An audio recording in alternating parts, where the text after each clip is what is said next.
Hola compañeros, mi nombre es Jesús Alán Rodríguez Soto. Soy estudiante de la carrera de Derecho de la Universidad Virtual del Estado de Guanajuato. Mi número de matrícula es el 2101-9267. El nombre de mi asesor es Arturo Trujillo Ramos, que imparte el módulo de Derecho Procesal Penal. El nombre del reto es ¿cuáles fueron los antecedentes latinoamericanos de la reforma constitucional mexicana? Para el desarrollo, la primera pregunta del desarrollo es ¿a qué se refiere el autor cuando afirma que las reformas en materia de justicia penal se difundieron desde la periferia? La mayoría de las descripciones y teorías sobre trasplantes legales y la difusión de leyes, normas y políticas públicas a través de países enfatizan dos modos diferentes mediante los cuales la difusión puede ocurrir. El primer grupo de descripciones y teorías enfatiza la, la direccionalidad geográfica, sino temas, procesos e incentivos comunes que estados y actores domésticos se enfrentan y que pueden llevarlos a adoptar leyes, normas y políticas públicas similares. Estas teorías proponen distintos mecanismos mediante los cuales este tipo de difusión puede ocurrir. La teoría evolutiva, el funcionalismo y la teoría liberal de las relaciones internacionales enfatizan la idea de los estados. Pueden adoptar leyes, normas y políticas públicas similares en respuesta a problemas, procesos, procesos políticos y sociales o estímulos externos similares. Mm, Análisis de elección racional de la política doméstica argumenta que las leyes, normas y políticas públicas pueden difundirse entre estados si éstas benefician los intereses de grupos poderosos dentro de cada país. La noción de coincidencia en análisis de trasplantes legales, es decir, la noción de que un número de elementos contingentes pueden o no alinearse fortuitamente para producir un trasplante legal, subraya la posibilidad de que la difusión puede transcurrir mediante un proceso relativamente casual. Un segundo grupo de descripciones y teorías enfatizan la direccionalidad geográfica y señalan que las leyes, normas y políticas públicas se difunden desde los países centrales o otros países centrales o periféricos.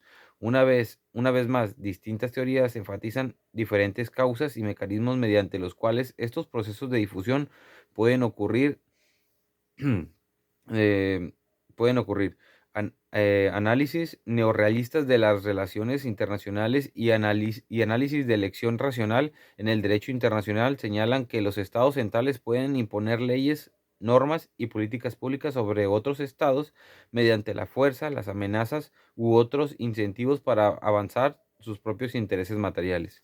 La difusión desde la periferia puede ocurrir o ser facilitada por muchos factores que varían dependiendo del caso estudiado. Algunos de estos posibles factores incluyen problemas, procesos políticos y sociales comunes y externos comunes.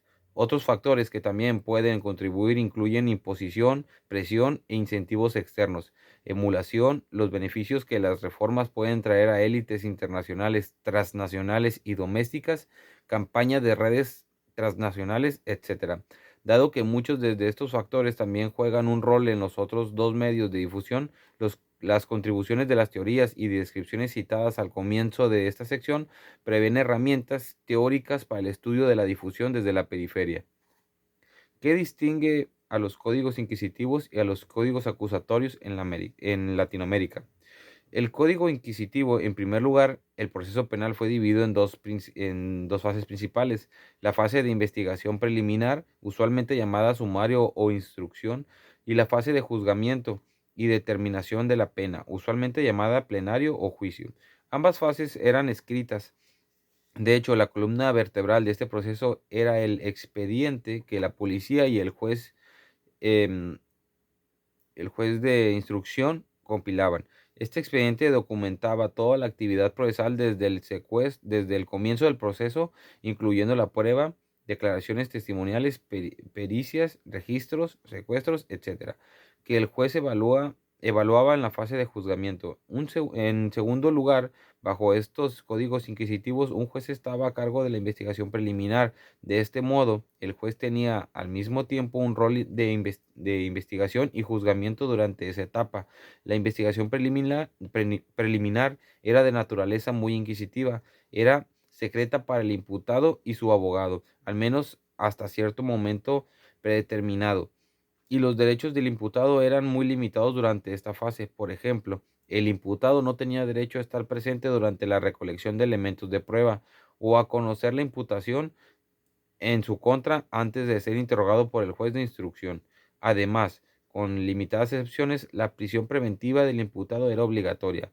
Tampoco había discrecionalidad fiscal, lo cual significaba que en teoría cada vez que la policía o juez sabían sobre un posible delito, debían iniciar el proceso penal sin poder considerar la gravedad del delito o las características del imputado. Finalmente, el mismo juez estaba a cargo de las fases de investigación preliminar y juzgamiento.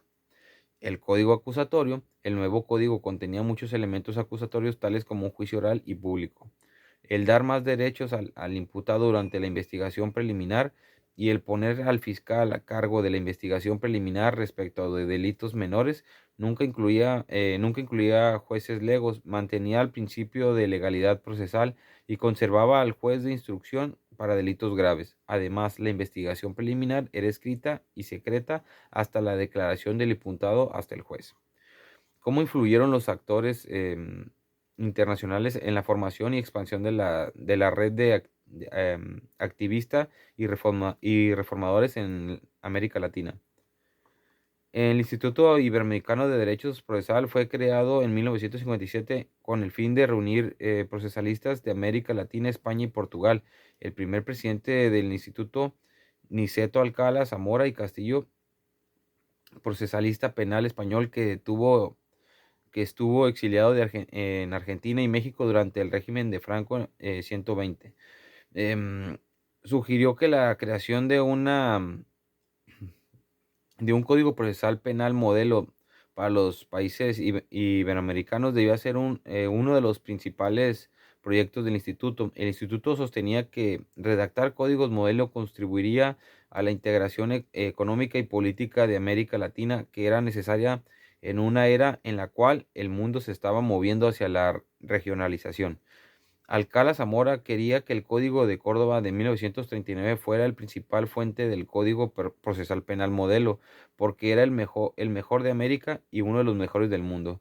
No fue entonces sorprendente que el instituto designara a Vélez Mariconde y Claria Almedo para que comenzaran a trabajar en el proyecto. En 1978, en las 6 jornadas del Instituto Iberoamericano en Venezuela, Claria Olmedo presentó las bases para un código modelo. Vélez Mariconde había fallecido, que incluían casi un código completo.